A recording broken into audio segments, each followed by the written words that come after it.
গৰম কেনেকুৱা আপোনালোকে ভাবিছে চাগে কিনো সোধে জুন জুলাই গৰমটোতো হ'বই ন নিশ্চয় হ'ব কিন্তু আগতে এপ্ৰিলৰ পিছত বহুত বেছি ঠাণ্ডাকৈ থাকে এতিয়া গৰম বহুত পৰি গৈছে কিন্তু হ'লেও আজি কিন্তু ঠাণ্ডা বতৰ আৰু ঠাণ্ডা বতৰত পাৰ্কলৈ যোৱাৰ আমেজটোৱে বেলেগ নে কি কয় আৰু আপোনালোকে ভাবিছে চাগে মই অকলে যাম নিশ্চয় নাযাওঁ আপোনালোকক লগত লৈ যাম আজি মই আপোনালোকক গুৱাহাটীত থকা এখন সুন্দৰ পাৰ্কলৈ লৈ যাম য'ত নেকি অকণমান গৰমৰ দিনত বাহিৰলৈ ওলাই গৈ আপোনালোকৰ মন শীতল পৰি যোৱা এখন পাৰ্কলৈ লৈ যাম তেতিয়াহ'লে আহি থাকক মোৰ লগত বলকচোন আজি মই গুৱাহাটীৰ ক্লাইমেটটো দেখুৱাই দিওঁ কি ধুনীয়া ক্লাইমেট হৈ আছে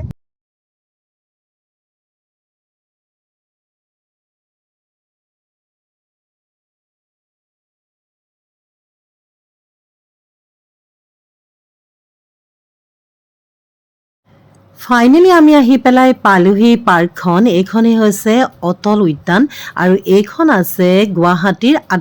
আদাবাৰীত একদম ৰোড ছাইড একেবাৰে ৰাস্তাৰ কিনাৰতে আছে আহক তেতিয়াহ'লে টিকট কৰি ভিতৰলৈ সোমাই যাওঁ আৰু মই আপোনালোকক টিকটৰ দাম কিমান হ'ব সেই কথাও কৈ আছোঁ ইয়াত 12 বছৰৰ তলৰখিনিৰ কাৰণে হৈছে 10 টকা আৰু তাৰ ওপৰৰখিনিৰ কাৰণে হৈছে 20 টকা কিন্তু 75 ইয়াৰ্ছৰ ওপৰৰখিনিৰ কাৰণে কোনো ধৰণৰ মাচুল নাই আপুনি চাগে ভাবিছে মই কিয় মুখেদি মতা নাই কাৰণ ইয়াত মই ভইচ অভাৰ দিবলগীয়া হৈছে মই সকলোবিলাক মিউট কৰিবলগীয়া হৈছে আৰু বেকগ্ৰাউণ্ড মিউজিকটো সাংঘাতিক ডাঙৰকৈ লগাই থোৱা আছিলে গতিকে আহক এনেকৈ আপোনালোকক পাৰ্কখন দেখুৱাই দিওঁ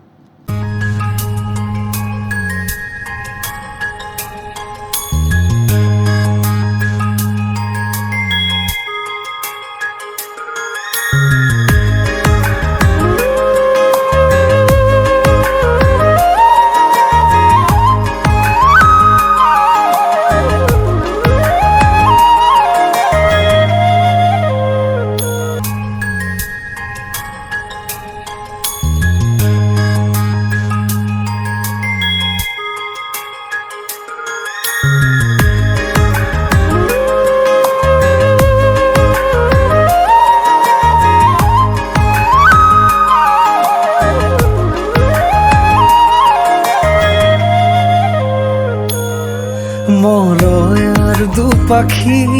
মোৰ মনৰ বতৰা পঠিয়ালো তোমালে তুমি আদৰি ল'বা পাৰো বতৰা কি যে বুকু ভৰা মোৰে মন বননিত তুলিলে ধুৰীয়া গানে গানে তুমি মোৰ সুৰে সুৰে তুমি মোৰ দূৰে দূৰে নৰবা মোৰ পাওঁ যেন কাষতে মোৰ তেজে তেজে তুমি মোৰ হোৱা জুৰিয়া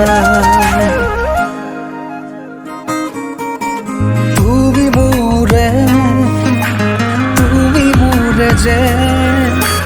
কত জনমৰে মোৰ আপোন যে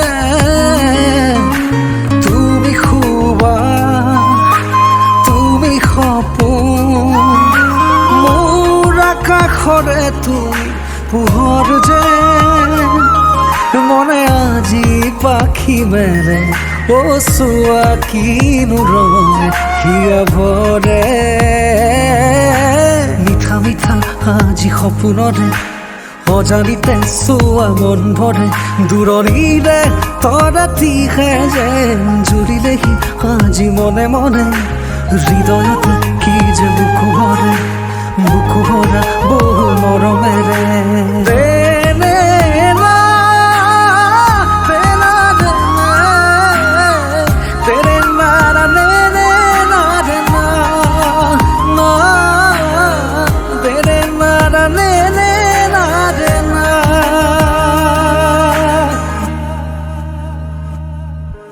মই আছো তোমাৰে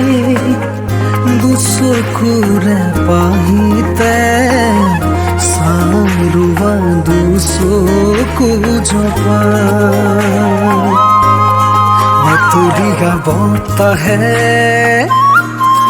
উৰি আহি ক'লে যে পাহাৰৰ চূড়াকে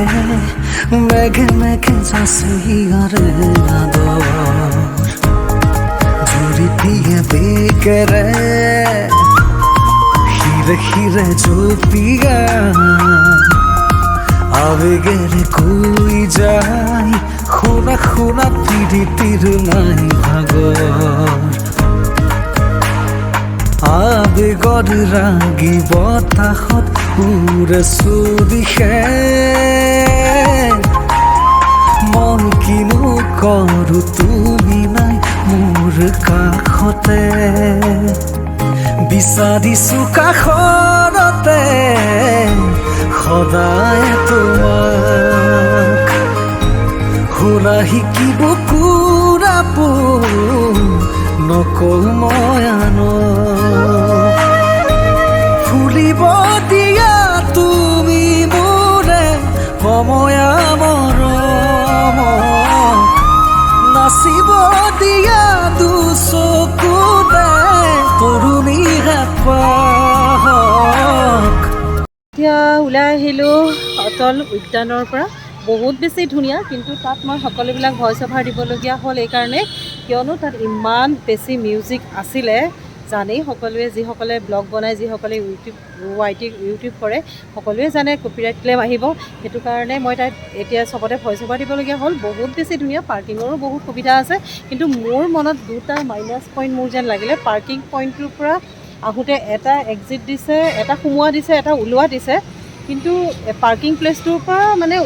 গাড়ী থৈ আপুনি ৰাস্তাইদি বহুত দূৰ অলপমান যাব লাগে অকণমান যদি এফালে অকণমান সুবিধা কৰি দিলেহেঁতেন সেইটো সুবিধা এটা আছিলে আৰু এটা কথা আছিলে মিউজিকটো যদি দিছে মানে গানটো দিছে ভাল লাগিছে গানটো কিন্তু অকণমান মিউজিকটো যদি অকণমান কম কৰি দিলেহেঁতেন আৰু অকণ মানে গানৰ যিটো মধুৰতা আৰু অকণ বেছি আহিলেহেঁতেন মোৰ অনুভৱ হয় মোৰ অনুভৱ দেই আপোনালোকৰ কি অনুভৱ নাজানো যিসকল আহিছে সেইসকলে অনুভৱ কৰিব পাৰিব এনেই কিন্তু বহুত বেছি ধুনীয়া তেতিয়াহ'লে ইয়াৰ পৰাই মোৰ ব্লগটো মই সামৰণি মাৰিছোঁ অন্য এটা ব্লগ লৈ আপোনালোকৰ ওচৰত উপস্থিত হোৱা প্ৰতিশ্ৰুতিৰে আজিলৈ আহোঁ বাই বাই